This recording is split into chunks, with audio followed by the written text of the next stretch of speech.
So once again, good evening, everyone. So good to have you here.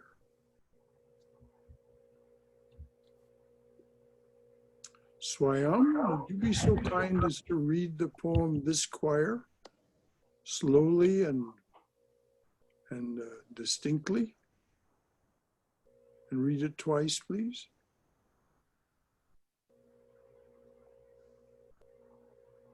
She's muted. Oh, well, all right then. Catherine, can you read it for us, please? Are you muted also? No, Brother Shankar, if you tell me where it is, I'd be willing to read it. It's on page 28. It's called This Choir. Okay, just one moment, please.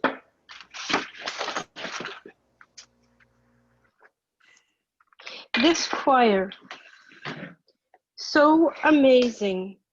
This choir of socks, shoes, shirt, skirt, undergarments, earth, sky, suns, and moons. No wonder I too now sing all day. This choir, so amazing. This choir of socks, shoes, shirt, skirt, undergarments, earth, sky, suns, and moons. No wonder I too now sing all day. I was remarking earlier on Rabia's sense of humor.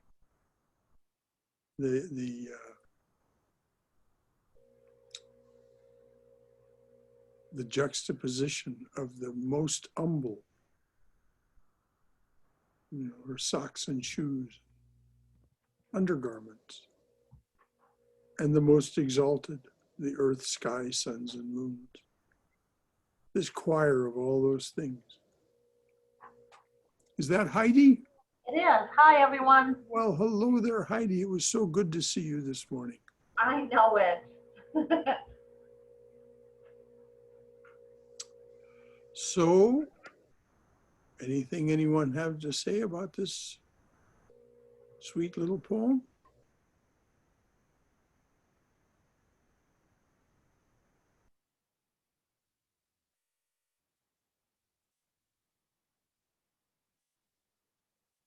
Well, I think, she's saying about everyday things, the socks, the shoes, the shirts, things that we all take part in or wear. I don't know, just all the everyday things are the beautiful part of creation, like singing or a choir might be. And this underlying theme of the divine singing is that the universe is singing to us. If we think that the nature of reality, the reality we experience, is vibration, you can think of people of spirit like Rabia actually hearing it. St. Catherine of Siena actually mentions it, that she can hear the various things of the earth sing. And she gets a sense of their inner nature by the quality of their song. And so she recommends certain foods to eat based on what their songs are. It's very interesting.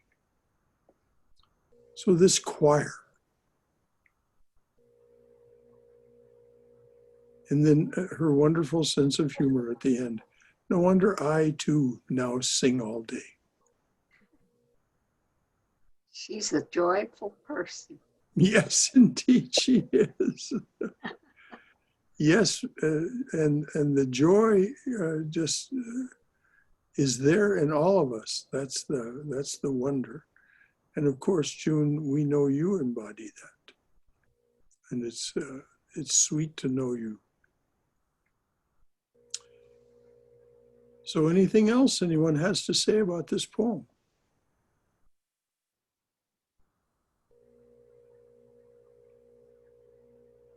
I think it's interesting that it's the last of Rabia's poems. And Ladinsky, the man who wrote and assembled this book, he was very intentional. And so he talks about the fact that there's complete unity between the mundane and the exalted. And then Rabia says, no wonder I too sing all day.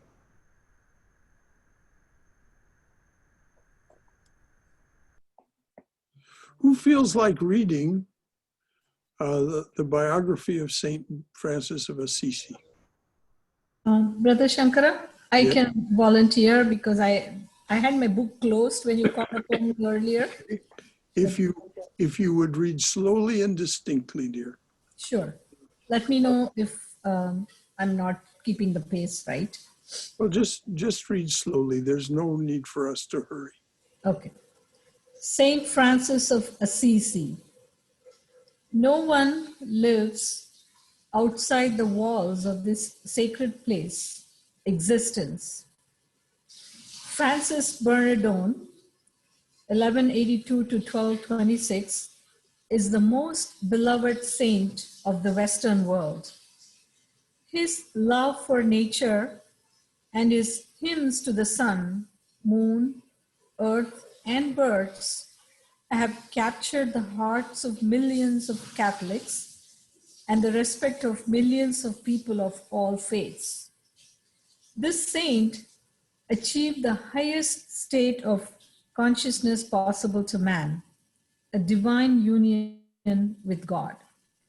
Francis was born in 1182 in Assisi in central Italy, into the family of a wealthy linen merchant, Pietro di Bernardone.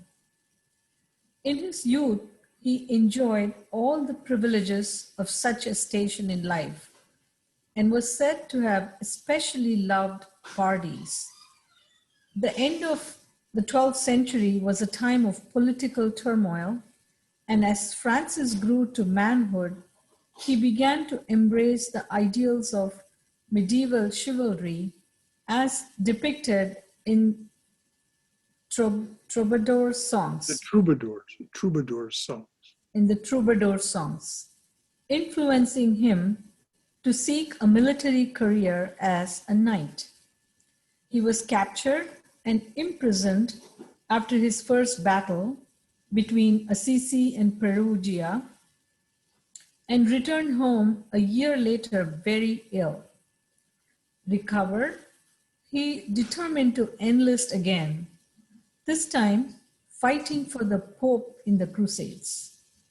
The Crusades brought Francis to the Middle East, and there are accounts that Saint Francis was in contact with Rumi's master, Shams, while Francis was in Damascus. Francis had many visions in his life, and it was around this time that one of these visions made him realize a military career was not for him. He returned home and began a new life on fire with love for God. He began to devote himself to helping the impoverished and the afflicted. It is said that he embraced and kissed a leper and experienced a baptism of joy and triumph over fear. There are many wonderful accounts of Saint Francis. When he was about 25, he would often pray in secluded spots. Once, while in an old country chapel, the painted figure of Christ on the crucifix spoke to him, saying, "Francis, go and repair my house, which, as you see, is falling completely to ruin." Thus, his destiny began to unfold. Another story that may be unfamiliar to some readers is that sometimes when Francis was traveling with his brother monks, he would pick up a stick and pretend it was a violin bow and his arm a violin. And he would start playing the violin and singing French songs that his mother had taught him as a child. Francis would leap about and dance and become ecstatic. It is said of Francis that his love for God at times made him so wild that few understood him. In many churches around the world, one of the happiest Sundays is St. Francis Day, when people bring their animals to the church to be blessed. St. Francis' life was a great blessing to all. His spiritual beauty, power, and compassion will always offer us guidance. Thank you, Sohail.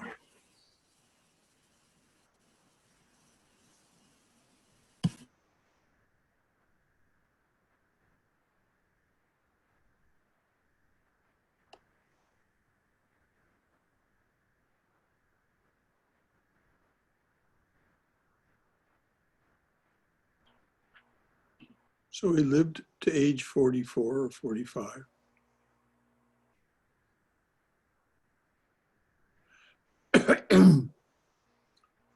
No one lives outside the walls of this sacred place existence.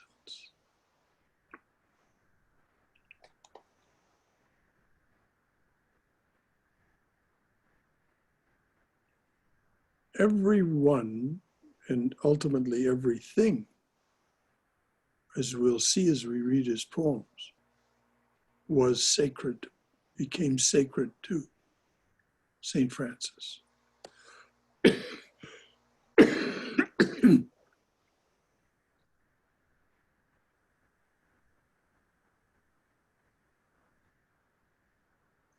And when Ladinsky writes, this saint achieved the highest state of consciousness possible to man, a divine union with God.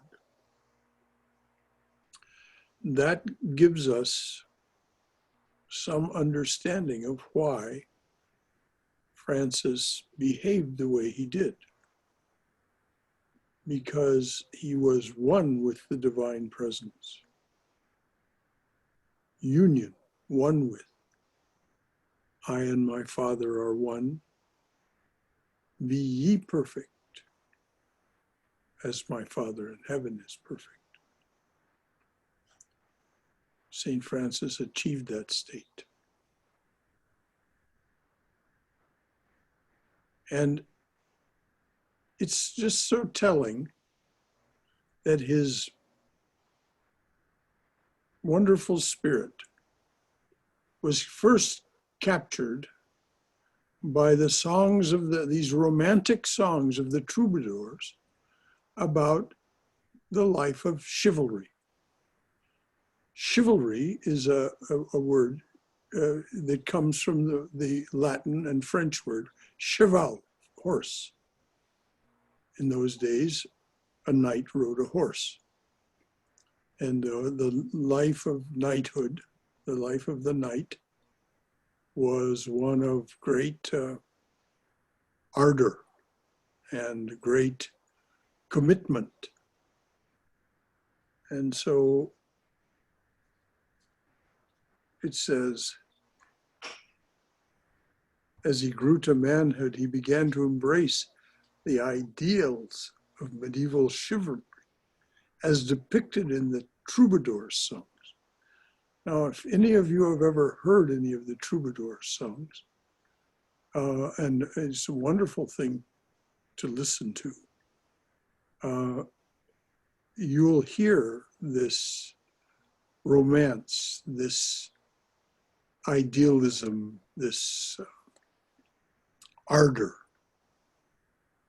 this heartfelt ardor. And so St. Francis embodied that But he had this vision.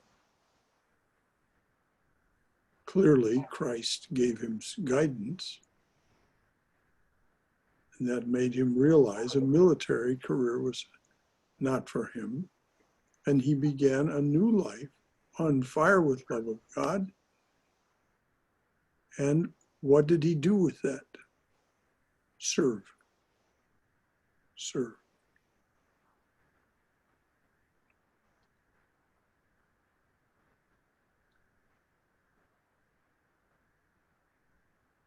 And this business about kissing the leper, I don't think that Ladinsky would have included it if there weren't real evidence for the truth of it. And this business about him being in this secluded and dilapidated church, this again, there's a wonderful film that you can watch about this. You can find it on YouTube, about how he founded his monastic order. He declared himself a monk and began to recruit people to help him rebuild this church that he had been requested to rebuild by Christ. And so he gathered a bunch of men to his side. And when there were 12 of them, he said to them, okay, I'm going to go to the Pope and ask that he recognize us as a monastic order. Apparently there was that was the number that was required. And at first the Pope was not disposed to do this. And the Pope himself had a vision that caused him to revere St. Francis, actually. Revere Francis at that time. He was not yet St. Francis. The vision caused him to revere Francis and give him permission to found the Franciscan order, the order, the order of monks known now as the Franciscans.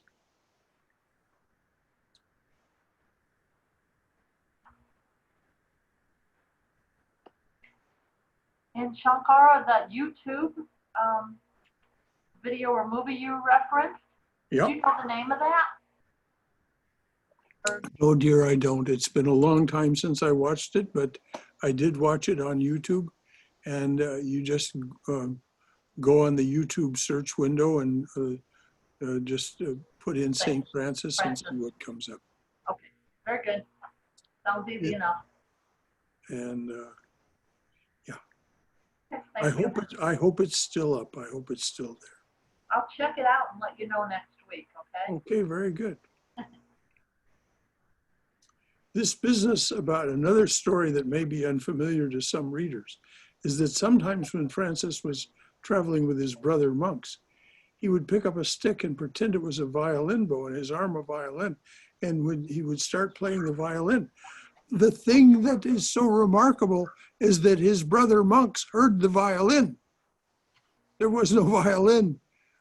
They heard the music, and he would sing along with it these songs that his mother had taught him as a child.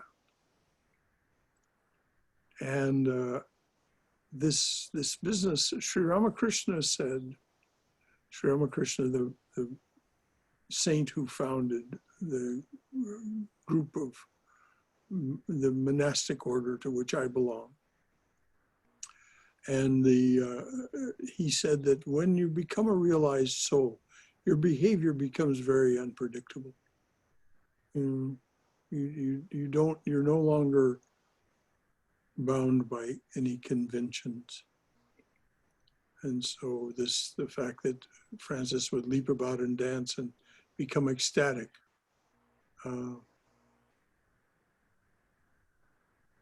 His love for God at times made him so wild that few understood him. Well, if you had asked him, he would have said he didn't understand himself.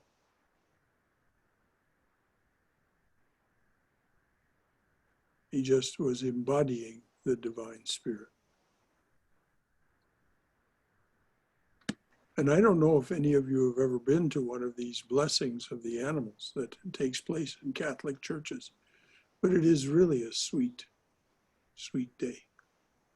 You take them, you take your animals, and everybody's in a line going into the church, and the priest is there and sprinkles holy water on the animals and says a blessing and so on. It's really very sweet. Our church, Yes. our church did that too when Michael Pater was here. Ah, yes, the congregational church over there where they Yes. have Lena's place. Yes, yes, I didn't know that. Yes. Elizabeth arranged for Michael and I to meet one time. It was very, Oh, wonderful. yeah, we took lunch together one time. So it was, he's out now in India. Yes. Heidi, you had something else, did you? Well, I was just gonna say we've had cats for years, and so I do belong to a Catholic church, and I'm familiar with the blessing of the animals on St. Francis Day. But cats are our cats anyway. I should say wouldn't have taken too kindly to being in their carrier going. They would just as soon stay home. But they would always say too, you can bring a picture of your animal, and they would bless that in lieu of. Or they would give you some holy water to take home. Right, exactly. But yeah, we just sprinkle it yourself. Yes. cats were never too, Well, in the medieval times, people would bring their domesticated animals into the church. They would bring their cows. They would bring their donkeys. Sure. They would bring their horses. They would bring their bullocks. People still do that in rural areas, and also I think a lot of Christian denominations have taken this up. I know the Episcopal churches do it. I think some Lutheran churches do it. I saw during it was recent, wasn't it? Just very recently. I don't know, honestly. I think it was. And one of my friends said that she took her puppy and, oh, my puppy peed on the pastor. Well, I'm sure it's neither the first nor the last time that Right. will happen. Exactly. I think they're ready for stuff like that. That's funny. I just wanted to ask, what if your behavior is already erratic, unpredictable, and wild, but you're not yet enlightened? Well, you're just ready. There won't be much change. Some of us already don't recognize the walls.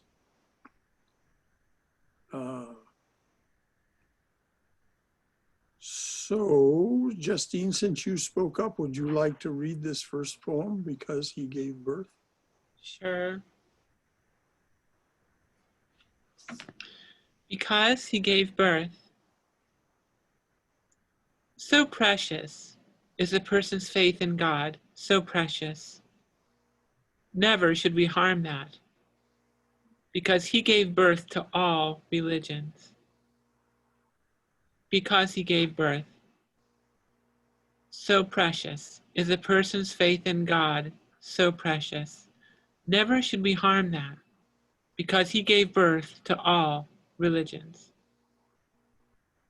This is quite a remark and quite a poem to write for a medieval monk. It would verge on the blasphemous, I think, at the time. Yes, it would. Not that I was there. Well, we just don't know, do we? That's true. I might have been there. So, anyone have anything to say about this? Yeah, just kind of to add to what you just shared about this comment about it being blasphemous. I think it's interesting, especially considering that Francis, fought in the Crusades. So he was a participant in a war over religion, and he, I guess, through his enlightenment, came to this realization that he wrote about in this poem. Yes. Brother Shankara, Yes, dear. that line, never should we harm that. Yes. I guess a corollary should be, would be never should we be harmed by that. Sometimes, when we are surrounded by non-believers, our faith does get called into question and tested, and I guess we need to not get harmed by that. Yes, Be indeed. harmed. Yes. Yes, we are indeed surrounded by people whose belief is in a different form, name and form of the self. This is how we may look on them, Swayam. All people are, everyone is a devotee. Everyone is a believer. They just have a somewhat limited idea of what they love, what they believe in. They may believe in money or fame or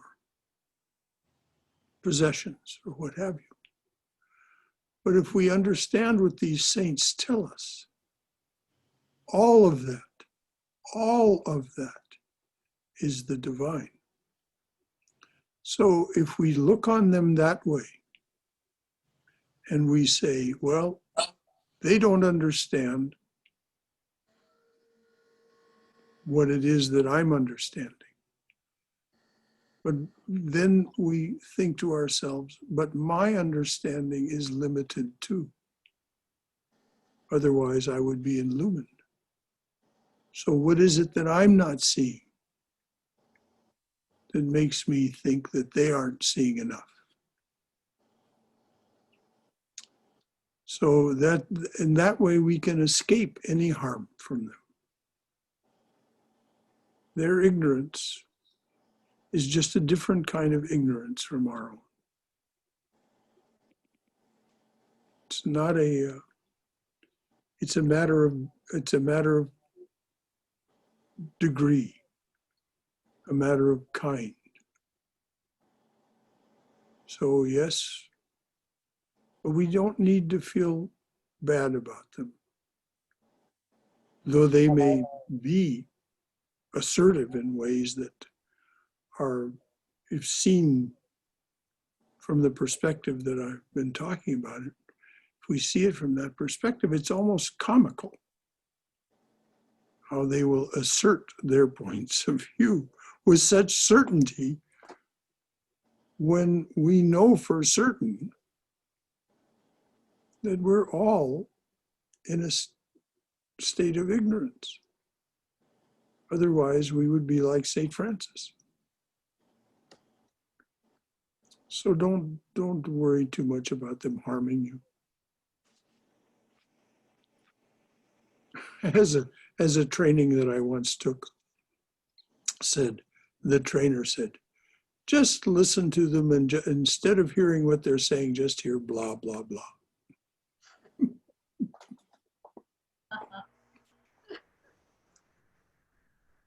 I was thinking, Brother Shankara, of something that Swami Vivekananda wrote in his account of Sri Ramakrishna called My Master.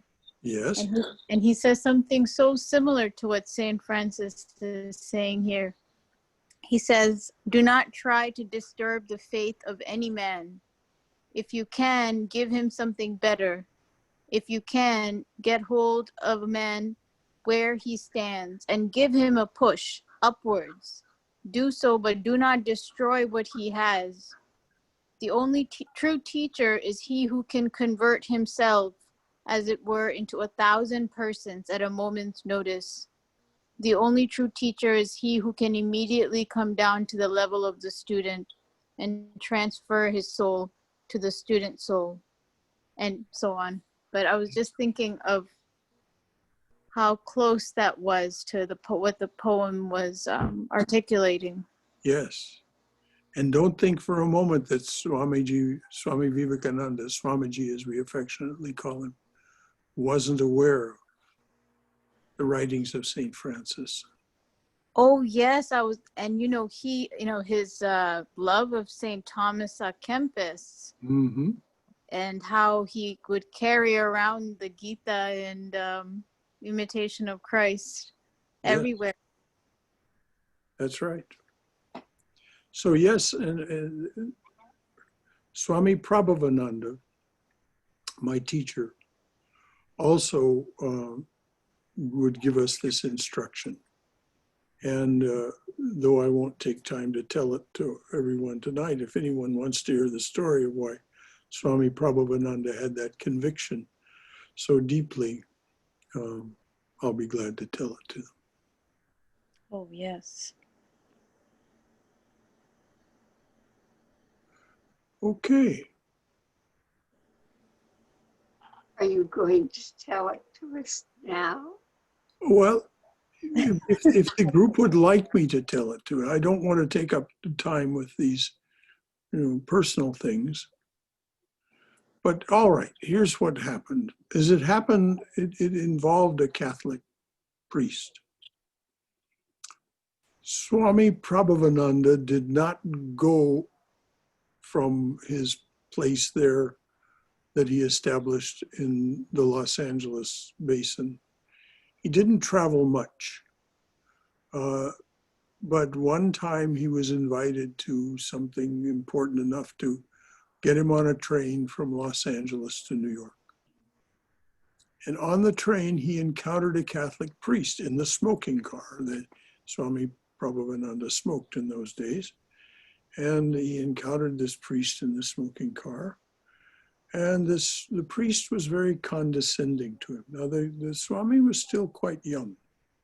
He was probably in his early 30s, if that. But the priest was very condescending to him and was telling him how misguided he was in his belief in this religion that had all of this idolatry and millions of images of what the priest perceived as different gods. And the priest kept it up for a couple of days, very self-righteously. So finally, the Swami said, the Swami, lost his temper. And Swami Prabhavananda was not someone that you would want to cross swords with when his dander was up, as they say. And so he methodically exposed to this Catholic priest the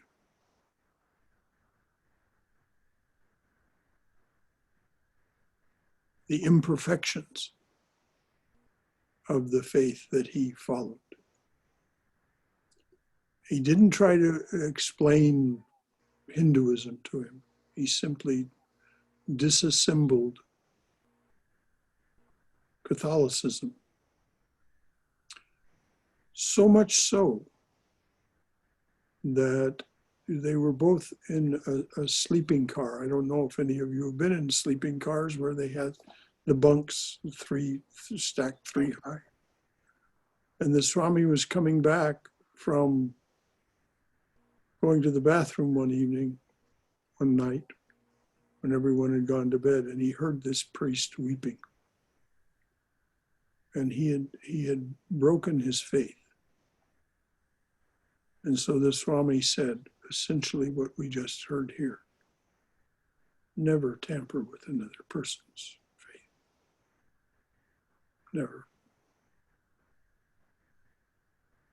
So that's why Swami Prabhupada instructed us in the strongest possible terms. Never argue with anyone or try to triumph over anyone in this arena. And that's why I said to Swayam what I said to Swayam. The way to see anyone who is being assertive about and trying to harm you, just see them in the way that was described as having a different kind of ignorance than your own.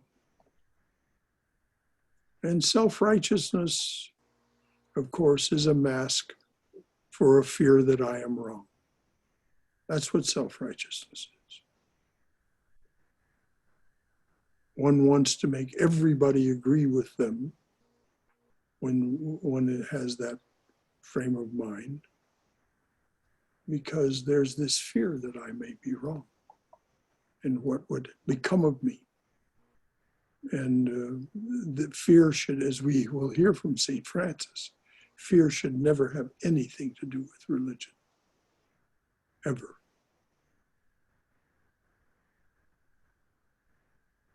So any comments or questions from anyone? Thank you. Thank you. You're welcome, Jude. Thank you. So I guess my question would be then, and this is a question, not a challenge, do we not have the right to defend our experiences or our beliefs against these attacks? You have the right, but if you as ye reap, as you sow, so shall ye reap. So if you do defend yourself, you can expect to find yourself on the defensive again. If you greet assault with sweetness, how kind of you to take an interest in me, how kind of you to say all these things and try to persuade me to your point of view, I'll consider them. Words like that. You have the right, obviously, to be as assertive in response as you wish to be. But what are you defending? You have nothing to prove. You have nothing to gain or lose. Mm. If your faith is true, if your faith is real, and it doesn't matter what anyone else says. Like that trainer said to me, just listen to them. And instead of hearing their words, just hear blah, blah, blah. And then greet, and my response would be,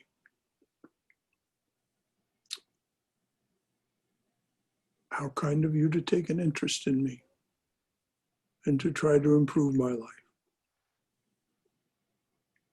Thank you for your contribution.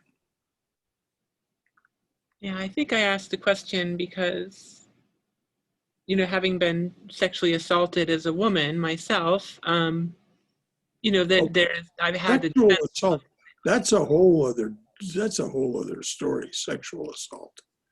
We're not talking about that, dear. Yeah. Well, just, you know, when to defend oneself becomes a bit of a question when you have had to deal with either the guilt of defending yourself or not defending yourself. So there's always a difficult challenge to figure out where the line is. Well, when someone is assaulting you physically,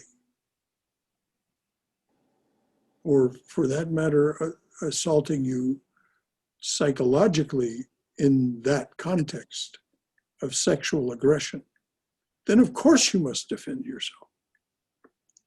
And as another trainer that I was with, someone who was, he taught martial arts and Tai Chi. He said, if you can, run. Just run away. Don't fight. If you have to fight, fight. But if you can, just run.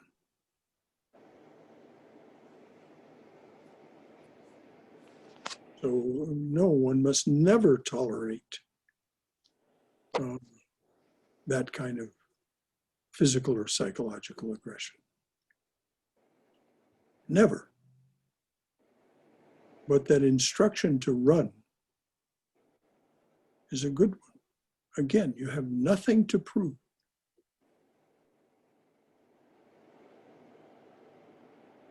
You don't have to win. I didn't mean to drag things down. I was just, you know, Well, thank you for your contributions, Justine. We're glad you're with us. I'm sure everyone feels the same way. Brother Shankar, can I say something? Please. When someone has such an opposing point about religion or anything, there is nothing we can do to them. We won't be able to prove anything to them. It's a waste of our time investing in them. That it's best to half smile and just walk away and move on and change the topic. That would really help, because we won't be able to convince them and prove anything to them, because they are not there. They're not in our space there. They're at in a different planet. It's just a matter of how you try. We're wasting our breath. We're wasting.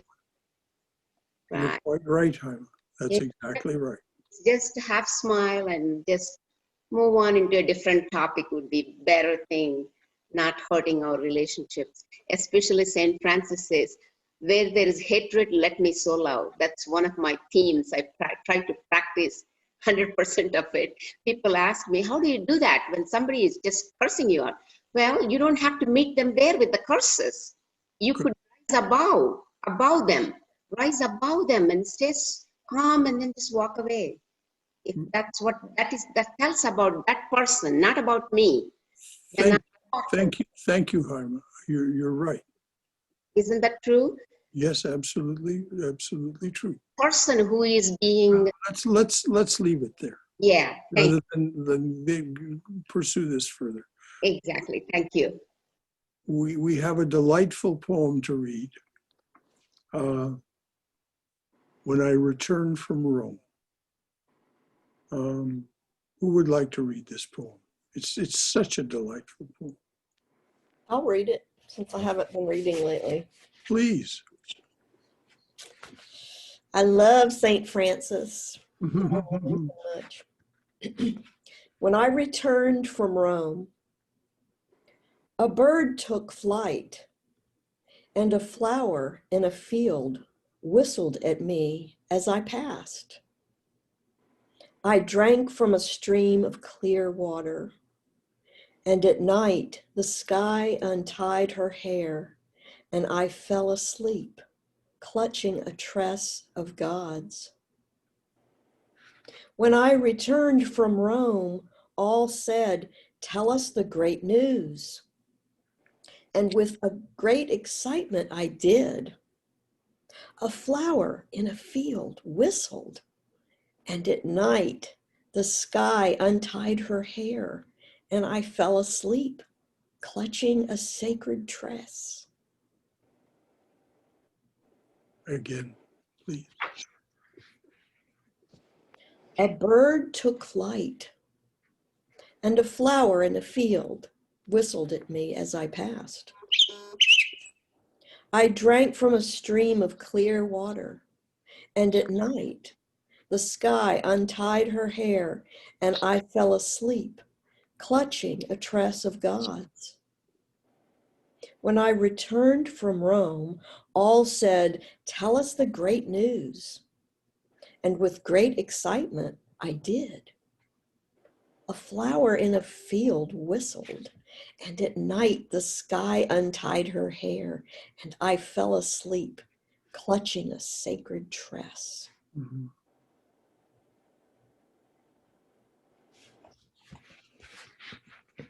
That's powerful. Yes, it is, June. Why do you find it powerful?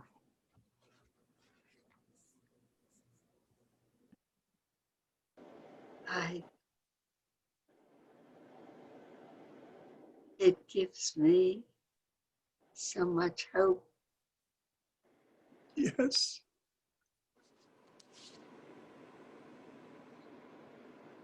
If we just pay attention to what is happening to us.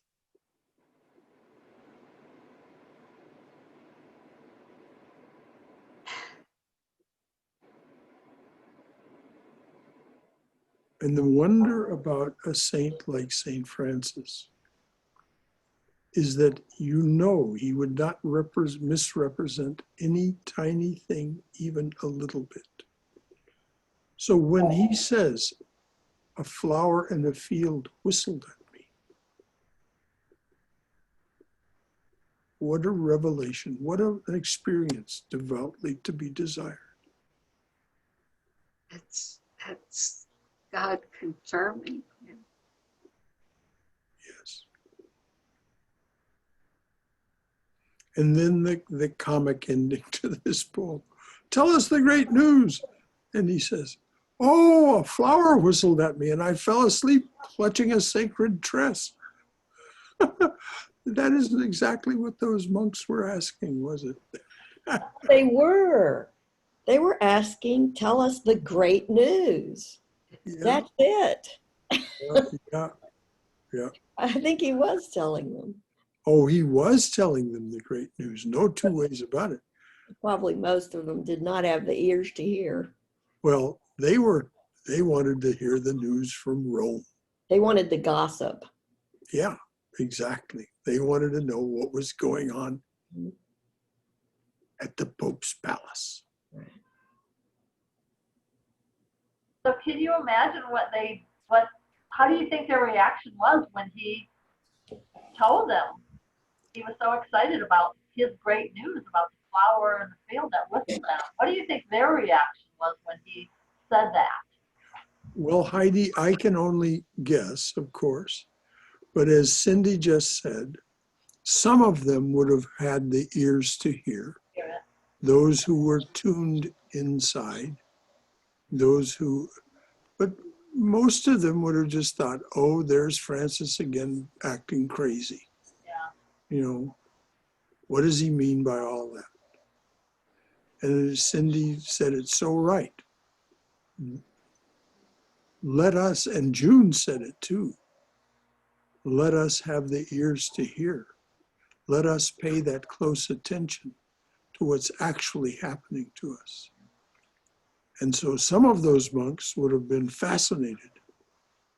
Ah, if I apply myself as Francis tells me, and Francis gave instruction to these monks on a virtually daily basis, particularly when the order was still small, on interior prayer and so on.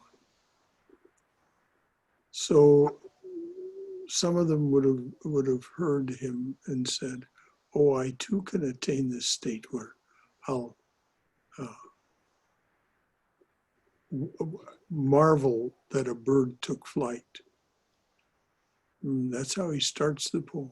A bird took flight, which, you know, if we just stop and let the wonder of that sink in, a bird taking flight is really quite an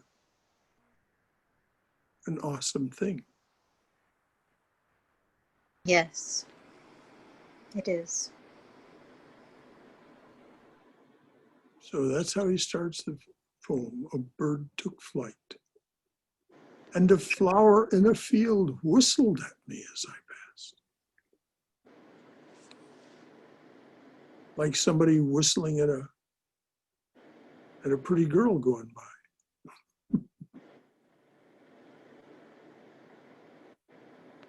I just love this poem. I do too, Heidi.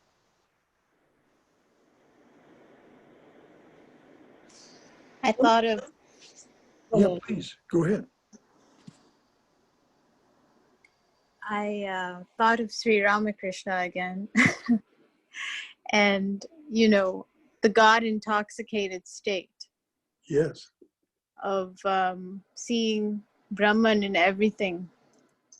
And, you know, we started talking about, you know, animals, and, you know, now we're on flowers and birds. But I thought of the parable where, you know, or the story of Sri Ramakrishna offering food that he made for Kali to the cat. Mm-hmm.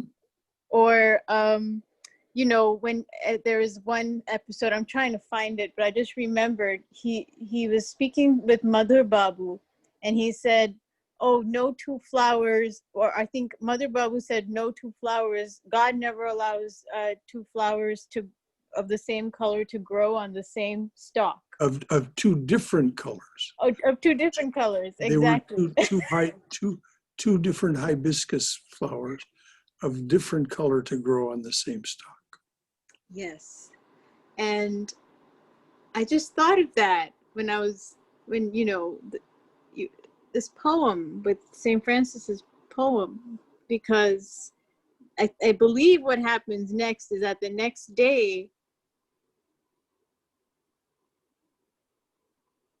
Sri Ramakrishna found an instance where that was not the case, right? Well, he presented Mathur Babu with a branch that he had broken off that had a two different color, I believe a white and a red hibiscus on the same branch. On the same branch. Yes. Wow. So this is nothing is impossible. What he was trying to indicate is that, of course, St. Francis would have agreed entirely that nothing is impossible for God. Yes. He is everything and the ultimate cause. Yes. He asked for charity. God came to my house and asked for charity. And I fell on my knees and cried, Beloved, what may I give? Just love, he said. Just love. He asked for charity. God came to my house and asked for charity. And I fell on my knees and cried, Beloved, what may I give? Just love, he said. Just love.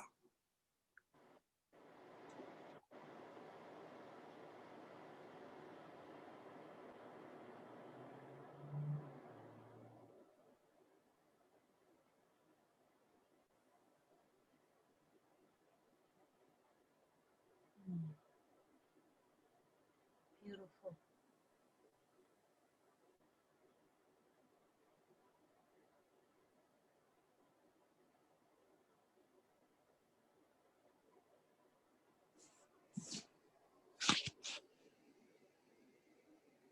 Over and over we hear in this book from these saints that if we greet the world, if we greet experience, if we greet whatever presence is with us with love, it changes everything.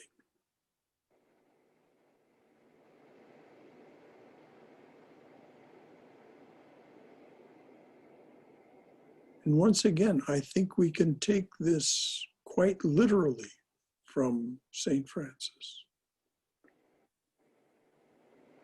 This is not a metaphorical story. I don't think.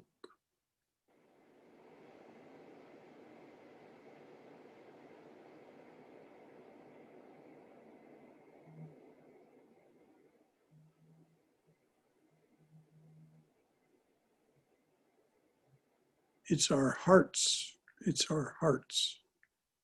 that are where our salvation lives. It's in love that our salvation spreads out from us.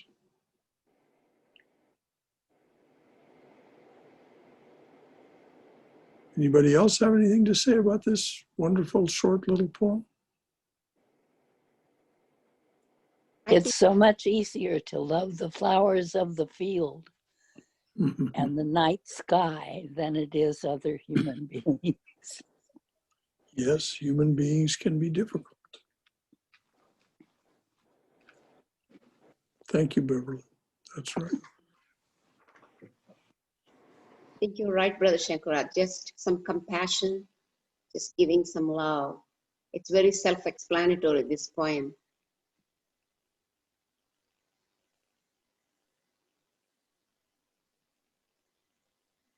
Yes. It's very nice.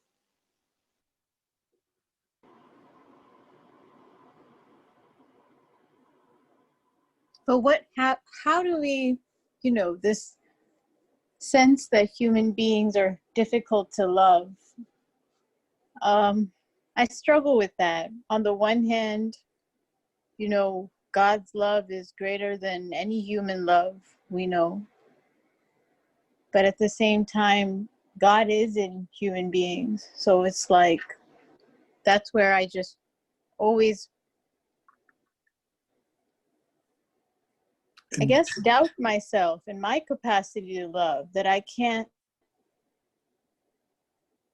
see God all the time in people. Well, yes, and thank you for saying it out loud. That's exactly right.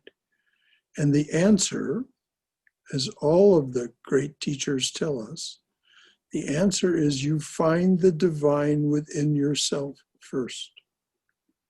And you find it in such a way that it's not an idea, it's not a thought, it's an actual empirical experience that the divine is here. And this wonderful book that I've recommended to everyone that is listening, it's by Jill Bolte Taylor, and it's called My Stroke of Insight. And it's about her being deprived of her left mind capacities through a massive stroke. She finds that she's left with just her right mind or heart personality. And it is masked by our left mind. We don't know about it because it's not assertive like the left mind. And so what do we need to learn? We need to learn to control the left mind so that it becomes silent and becomes quiet enough for us to hear the right mind, the heart. And of course, the instruction for this time is to repeat the name of the Lord. In the Christian context, the Lord's Prayer is there, but there's also the Jesus Prayer, very powerful.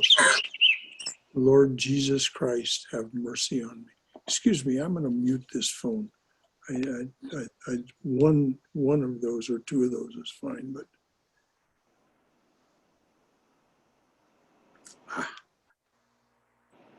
first you have to wake it up, then you can make it quiet. Yeah, I thought somebody had, when we were reading that poem about a bird took flight and that bird chirped, I thought somebody had like done that just at the perfect time. No, it was just my phone. That's what it does when somebody sends me a text. Gotcha. Okay. So.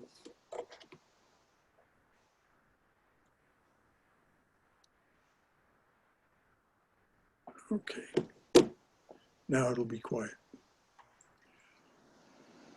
So this business of we cannot see the divine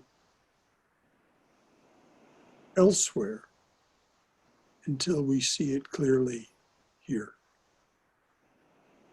And so anyone who would like me to send them a copy of Jill Bolte Taylor's book, I'll send you a PDF of it. It's it's not illegal. It's perfectly legal. It's online for that purpose. So anyone, just email me and I'll send you a copy of Jill Bolte Taylor's My Stroke of Insight. Brother Shankar, You can what's your? also, Oh, sorry. Go ahead, dear. Oh, I'm sorry. I was just wondering what your email was so that I can. Oh, the easiest one is shankara@vedanta.org. Shankara At vedanta.org. at Shankara@vedanta.org. Okay, got it. And for those of you who don't know how to spell Shankara, then there's no reason you should know that. It's Shankara, and Vedanta is spelled V as in Victor, E as in Edward, D as in dog, A as in apple, N as in Nancy, T as in Tom, A as in apple. So shankara@vedanta.org is the easiest email at which to reach me, and I'll send you a copy of Jill Bolte Taylor's book, in which she records her experience of the discovery of. You can also, she also gives a TED talk, just 20 minutes, but it's very powerful. I just heard yesterday, Brother Shankara, her TED talk. It is so inspiring. Yes. So powerful and inspiring, really. It's very nice. Yes. And I'm reading now the book you gave me. Good. Yeah. Thank you so much. Mm-hmm.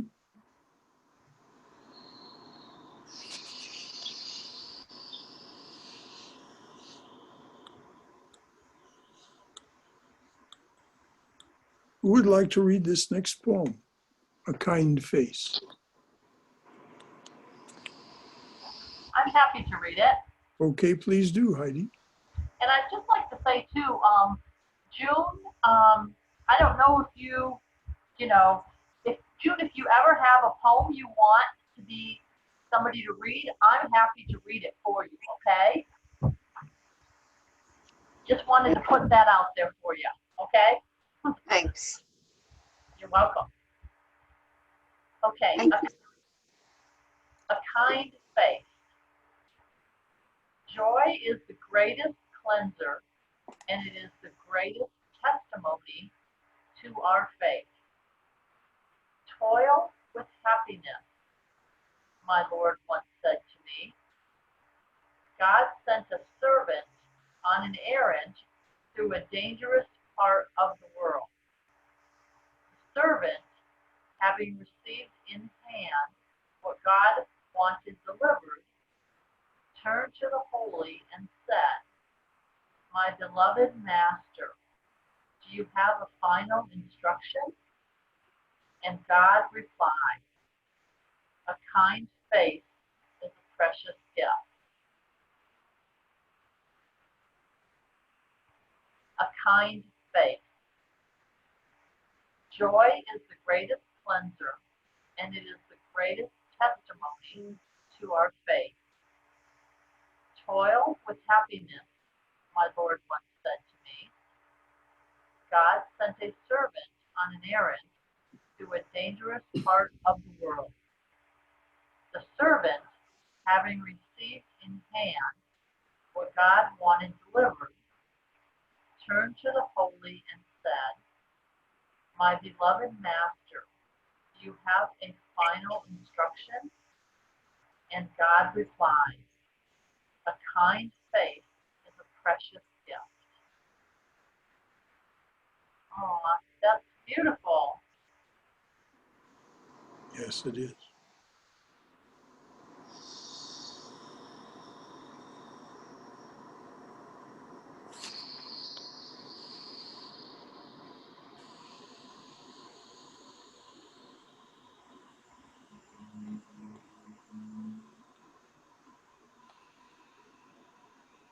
Anything from anybody else about this?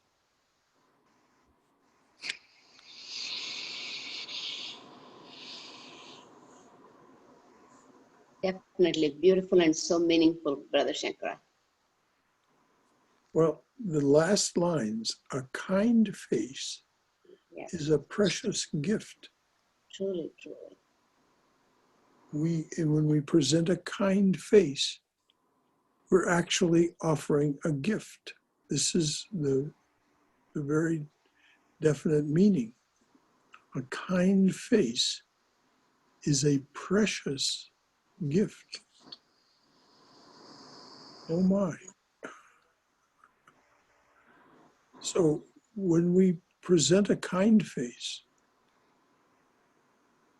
we are literally giving someone else, according to what God told St. Francis, we're giving someone a precious gift.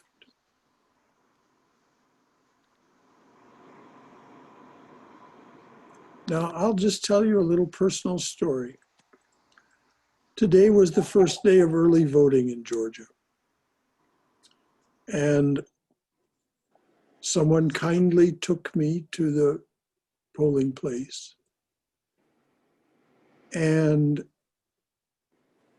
explained that I'm vision and mobility impaired. And I met half a dozen kind faces. And it was a precious gift. Truly, it was a precious gift. Each of these people, these half a dozen people that I dealt with in the polling place, they were all so sweet and all so kind, beyond solicitous, kind. And it was a precious gift because that kind of thing is now difficult for me. It's no longer easy like it once was to navigate that kind of thing. So it was a precious gift that these people. So I had that experience today. That those kind faces, making it easy for me to do what I came to do, was a precious gift. And they were, it's interesting that they were toiling with happiness. These were people that got there at 6 o'clock in the morning to make sure that everything was functioning properly so that they could open the doors at 7 o'clock. And you know, these are dedicated, wonderful people. And so it was inspiring to be with them. It was lovely.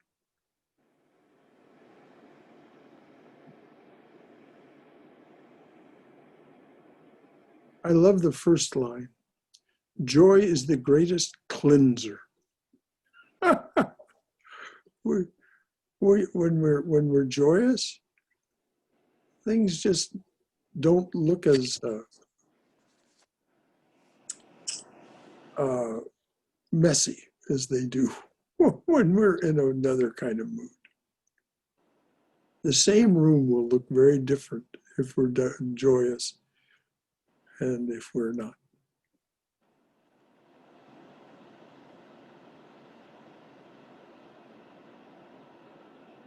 So anything else from anyone?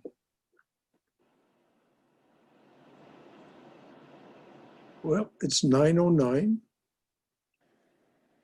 so we can call it an evening there.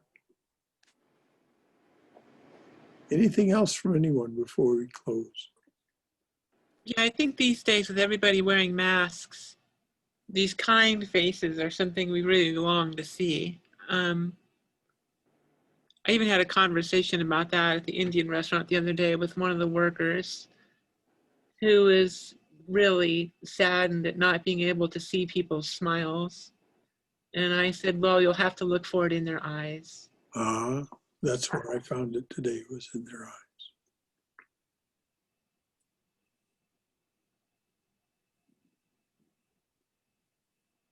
And in their, just the way they were behaving. And if I might just add real quickly that I was in that, I was at the same polling place where Shankara was today to vote.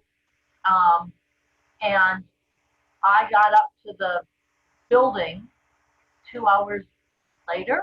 It was Goodness a very, me. very long line.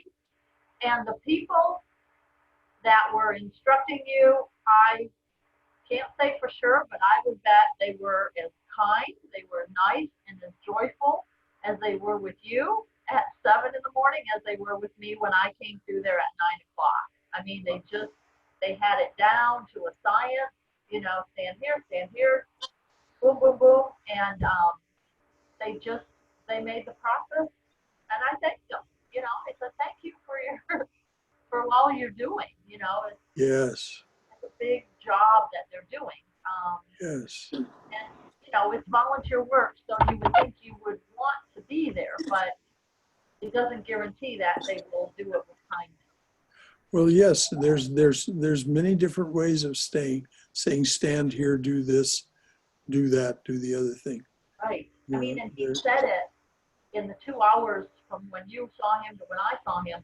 He must have said that 100 times. I don't know, or close to it, but, you know, I bet he was still saying it at 7 p.m. tonight, too, just that night. Yeah.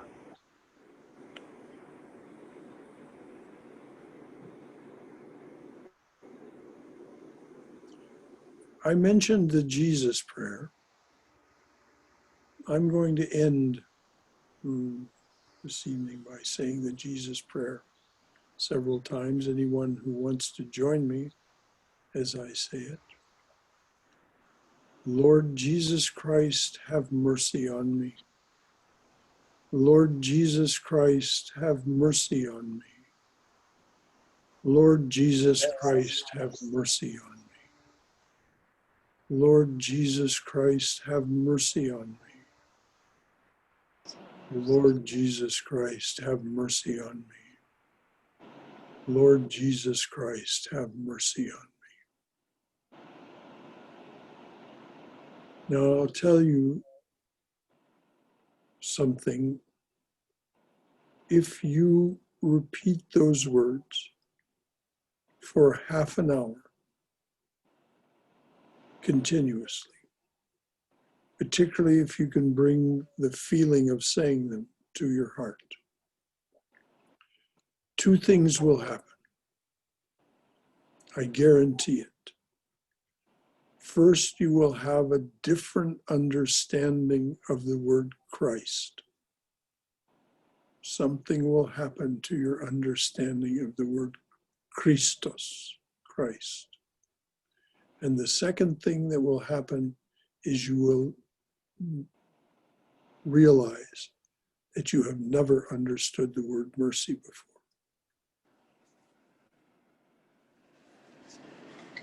So it's said that in this time that repeating the Lord's name is the most powerful thing we can do to cleanse the heart. So I just suggest that to anyone who's interested. Lord Jesus Christ, have mercy on me. Amen. Amen. Amen. Amen. Oh.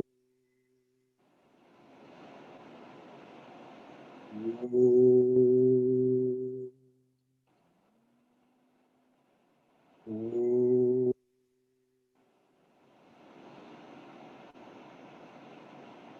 Peace, peace, peace be unto us and to all beings everywhere.